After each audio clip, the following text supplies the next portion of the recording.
மன்மனாபவ மத்பக்தஹ மத்யாஜி மாம் நமஸ்குரு மாமே வைஷ்வசி யுக்வைவம் ஆத்மானம் மத்பராயணஹ. பகவான் ஸ்ரீ கிருஷ்ணர் பகவத்கீதை 9வது அத்தியாயத்தினுடைய கடைசி ஸ்லோகத்தில் பக்தியை எப்படி செய்ய வேணும் என்னும் கூறுவது இது.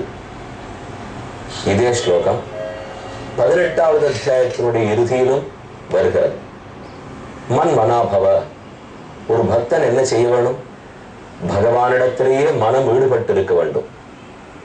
மத் பக்தா, என்னிடத்தில் அன்பு கொண்டவனாக இருக்க வேண்டும். மத் யாஜி, என்னையே பூஷிப்பவனாக இருக்க வேண்டும். மாம் நமஸ்குரு, என்னையே நமஸ்கரிப்பவனாக இருக்க வேண்டும்.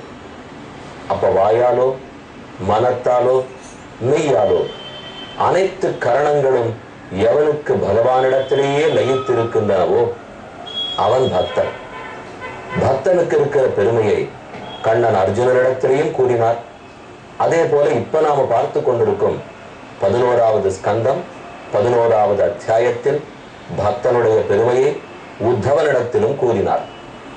இனிமேல் உத்தவனுக்கு ஆசை, பக்தனுடைய பெருமை தெரிந்தது, அடியேனுக்கு அதை போல ஒரு பக்தனா இருக்கணும்னு தான் ஆசை. ஆழ்வார்கள் எல்லாரும் பக்தியில் திளைத்தார்கள். ஆச்சாரியர்கள் அனைவரும் பக்தியோடு இருந்தார்கள். நமக்கு பக்தி கிட்டுமா?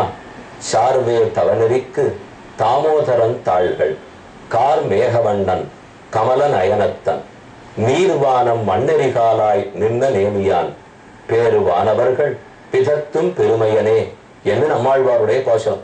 இப்ப அந்த பாசுரத்தின் படிக்கும் அதே போல அனைத்து ஆழ்வார்களும் 4000 திவ்ய பிரபந்தத்திலும் பெருமானுக்கு பூச்சூட வேணும், காப்பிட வேண்டும், பூசிக்க வேண்டும், திருவஞ்சனம் ஆட்ட வேண்டும், திவ்ய தேசங்களுக்கு செல்ல வேண்டும், புனித நீரிலே நீராட வேண்டும், அவனுடைய கோயில்களை பெருக்கி மெழுகி பூத்தொடுத்து சந்தனம் அரைத்து கோலமிட்டு பெருமானுக்கு எல்லா தொண்டுகளையும் புரிய வேண்டும், நாம சங்கீர்த்தனம் பண்ண வேண்டும். எத்தனை ஆழ்வார்கள் எப்படியெல்லாம் ஆசையை வெளிப்படுத்தியிருக்கார்கள். பகவானிடத்தில் அடையணும், அடைவதற்கு ஒரு வழி வேண்டாமே, அதுவே அடைந்து அனுபவிக்கக்கூடிய ஒன்று. இதனால இன்று அடையணுங்கிற தேவையில்லை, பக்தியை ஸ்வயம் பிரயோஜனமாகவே செய்யலாமே. இப்ப கண்ணன் உத்தவனுக்கு பக்தினா என்ன, அதை எப்படி பண்ண வேணும்னு சொல்றார். பஜந்தி அனன்ய பாவேன தேமே பக்த தமா மதாக ஞாத்வா ஞாத்வாத ஏவை மாம் யாவான் யஸ்சாஸ்மி யாதிருஷா. யாரோ ஒரு சிலர் என்னை பற்றி தெரிந்து கொள்ள முற்படுகிறார்கள். அவன் என்னை முழுவதும் அறிந்து கொள்ளலாம், முழுவதும் அறிந்து கொள்ளாமலும் போகலாம். ஞாத்வா அஜ்ஞாத்வாத ஏவை மாம் யாவான் யஸ்சாஸ்மி யாதிருஷா. நான் யார், எப்படிப்பட்டவன், எத்தகையவன், என்ன பண்பினன் என்று ஓரொருத்தன் என்னை பத்தி தெரிஞ்சுக்கிறான் உத்தவா. தெரிஞ்சுக்கத்தான் என்னிடத்துல அன்பு ஏற்படும். இப்ப பெருமானிடத்துல அன்பு ஏற்படுறதுக்கு என்ன வழி?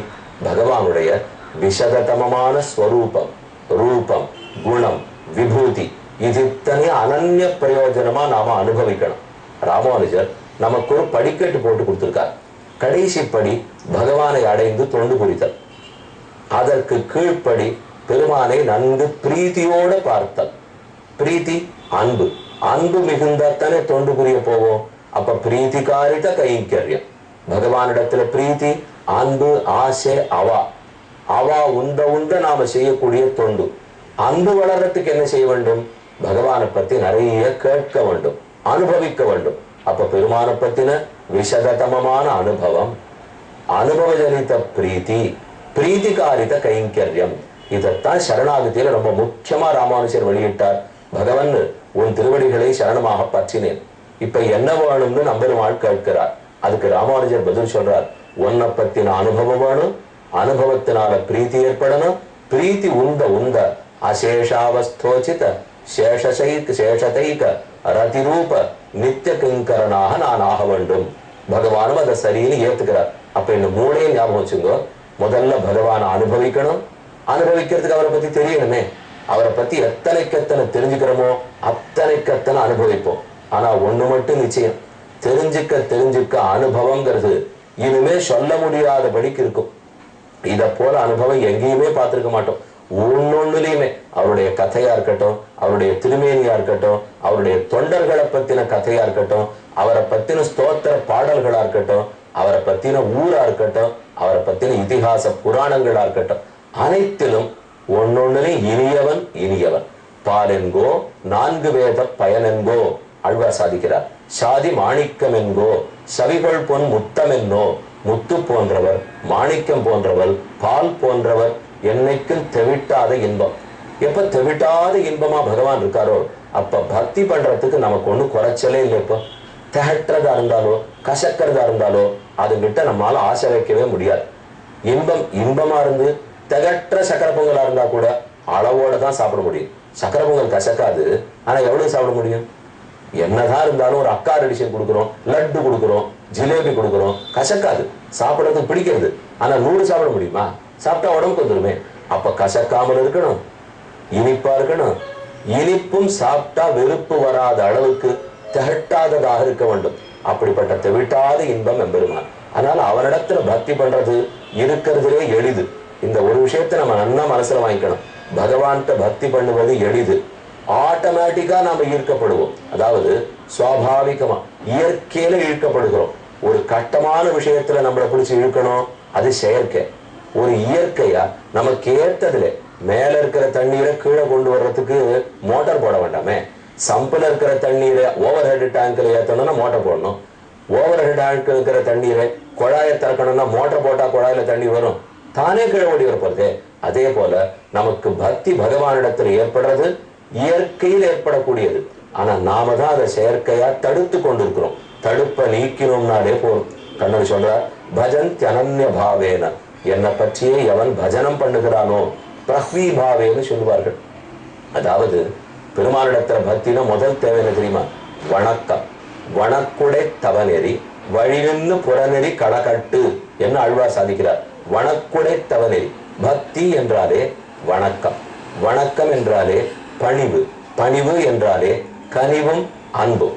அப்ப அறிவு, அன்பு, கனிவு, பணிவு, வணக்கம், விருப்பம், பேராவல், பெருங்காதல், அடைய வேண்டுங்கிற துடிப்பு, இது இத்தனை சேர்ந்த ஒரு கலவை.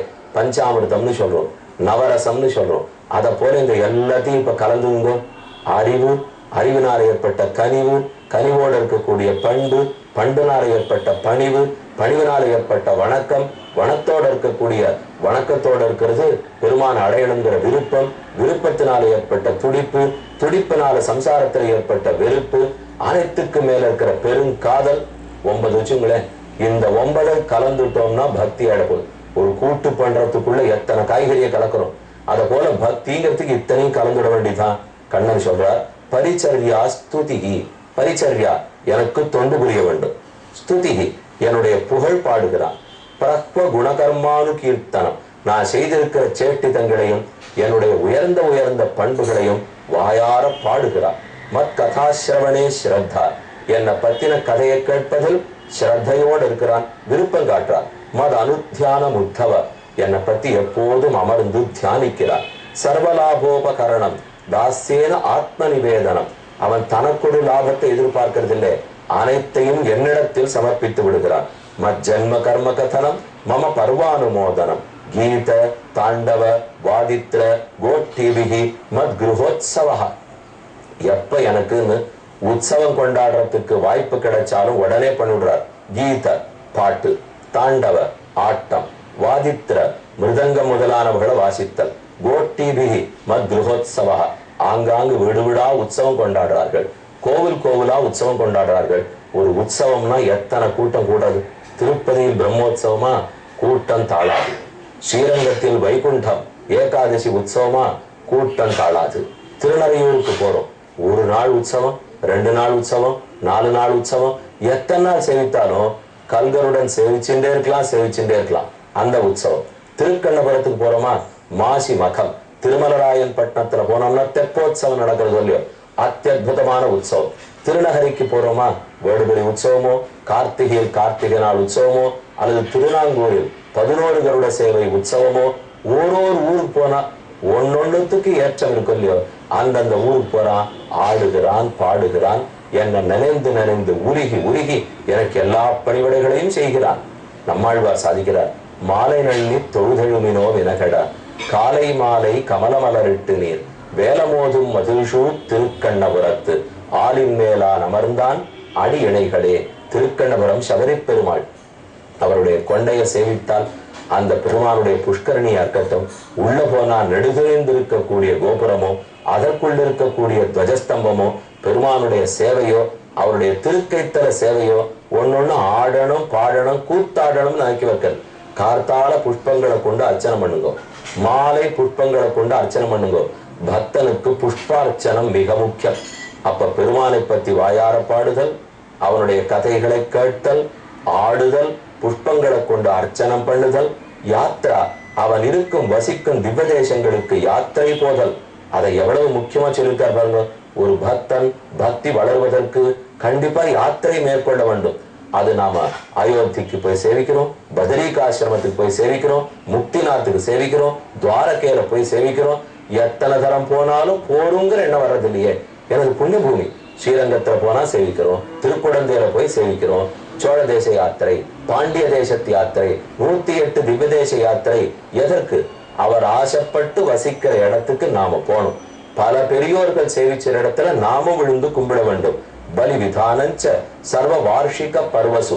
என்னுடைய பிரதிமை விக்கிரகத்தை எழுந்துருள பண்ணிண்டு அதுக்கு பூஜை பண்ணுகிறான், அதுக்கு ஹாரத்தி காட்டுகிறான், அதை குறித்து நாம சங்கீர்த்தனம் பண்ணுகிறான். அதோட அல்ல, உத்தியான உபவன கிரீடா புற மந்திர கர்மணி. பெருமானுக்குன்னு தோட்டம் கட்டுறாராம், அதுல புஷ்பங்களை வளர்க்கிறார், பறிச்சு பறிச்சு பூ தொடுத்து மாலை சாத்துறார். சம்மார்ஜன உபலேபாப்யாம், என்னுடைய மண்டபங்களை எல்லாம் பெருக்குகிறான், மெழுகுகிறான். அனந்தபுர நகர் தொழுதுமின்னேன்னு நம்மாழ்வாருடைய போஷனம். கடைத்தலை சீக்க பெற்றால் கடுவினை கடையலாமே. அப்ப ஒரு கோவில் போறோம், அங்க நாம குனிஞ்சு நிமிர்ந்து வேலை செஞ்சிருக்கோமா? செய்யணுங்கிறார். பெருக்கணும், முழுகணும், கோலம் போடணும், விளக்கேத்தணும், அத்தனை அன்போட செய்ய வேண்டும். வெறும் கடமைக்குன்னு ஆற்றக்கூடாது. விளக்கெரித்தல், மாலை தொடுத்தல், பெருமானுக்கு தீர்த்த குடத்தில் தண்ணீர் கொண்டு வந்து கொடுத்துதல், பெருக்குதல், மெழுகுதல், நம் வீட்டில் விக்கிரகத்தை எழுந்துருள பண்ணி கொண்டு பூசித்தல், புனித நதிகளுக்கு சென்று நீடாதுதல், ஆங்காங்கு தானம் கொடுத்தல், யாத்திரை புண்ணிய கஷேத்திரங்களுக்கு யாத்திரை போதல், அவனையே எந்தெந்த விதத்தால நினைக்க முடியுமோ நினைத்தல். நினைக்க நினைக்கத்தான் மனதில் இனிப்பு தெரியும். அபி தீபாவலோகமே நோபயுஞ்சான் நிவேதிதம் யது யதிஷ்டதமம் லோகே யச்ச அதி பிரியமாத்மனம் சூர்யா அக்னிஹி பிராமணः காவோ வைஷ்ணவः கம் மருது ஜலம் பூராத்மா சர்வபூதானி பத்ர பூஜாபதானிமே. அதோடல்ல, இந்தந்த பொருட்களில் நான் இருப்பதாக நினைத்துக்கொள். சூரியனிடத்துல நான் இருக்கேன்னு நினைச்சுக்கோ. சூரியது வித்யா திரையா, வேதத்தை சொல்லி சொல்லி சூரியனை ஆராதிப்பாய். அந்தணர்களிடத்துல இருக்கிறேன்னு நினைச்சுக்கோ, தானம் கொடுத்து ஆராதிப்பாய். நெருப்பில் இருக்கிறேன்னு நினைத்துக்கொள், நெருப்பு ஹோம குண்டத்தில் ஹவிஸை கொடுத்து ஆராதிப்பாய். பசுக்களிடத்தில் இருக்கிறேன்னு நினைச்சுக்கொள், கோஷ்பேங்கை அவசாதினா, அதுக்கு புல்லு போட்டா என்னை ஆராதிக்கிறாய். வைஷ்ணவே பந்து சத்கிருத்தியா, வைஷ்ணவர்களிடத்தில் இருக்கேன்னு நினைச்சுக்கோ, அவர்களை நண்பனாக கொண்டு தொண்டு புரிந்தால் என்னை நீ ஆராதித்தவனாகிறாய். வைஷ்ணவை ஹிருதி கே தியான நிஷ்டையா, ஆகாயத்தில் இருக்கிறேன் நினைத்துக்கொள், என்னை தியானித்தால் ஆகாயத்துக்கு சரி எனக்கும் சரி பூஜித்தவனாக ஆகிறாய்.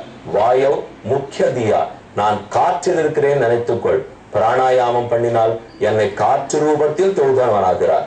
துரோயே தோயே திரவ்யே தயோ புரஸ்கிருதைஹி, எப்போது நான் தண்ணீரில் இருக்கிறேன் நினைத்துக்கொள், தர்ப்பணம் பண்ணினாயானால் அப்ப தண்ணீர் ரூபத்துல என்ன இருக்கிற ஆராதித்தாய். அப்ப சூரியன், அக்னி, தண்ணீர், வாயு, ஆகாயம், பிராமணர்கள், பசுக்கள், இது இத்தனை நான் இருக்கிறேன் நினைத்து கொண்டு பக்கத்துல பகவான் இருக்கார், எங்கேயோ தொழில் போக வேண்டாம், நம்ம பக்தி இங்க இருக்கிற பெருமானிடத்திலே பண்ணிக்கலாமே என்கிற ஆசையோடு என்ன தொழுவாய். இப்படி என்னுடைய பக்தன் இஷ்டாபூர்த்தேன மாமேவம் யோ யஜேத சமாஹிதா லபதே மயி சத் பக்தின் மத்ஸ்மிருதிஹி சாது சேவையா. சாதுக்களோட கூட இருக்கார். நான் இப்ப சொன்னது எல்லாத்தையும் பண்றார். பக்தி இருக்கிறதுனால இதை பண்ணுவார். இதை பண்ணத்தினால பக்தி மேல மேல வளர்ந்து கொண்டே போகும். வளர்ந்த பக்தி எங்கு கொண்டு போய் சேர்க்கும்? அடுத்த நாள் பார்ப்போம்.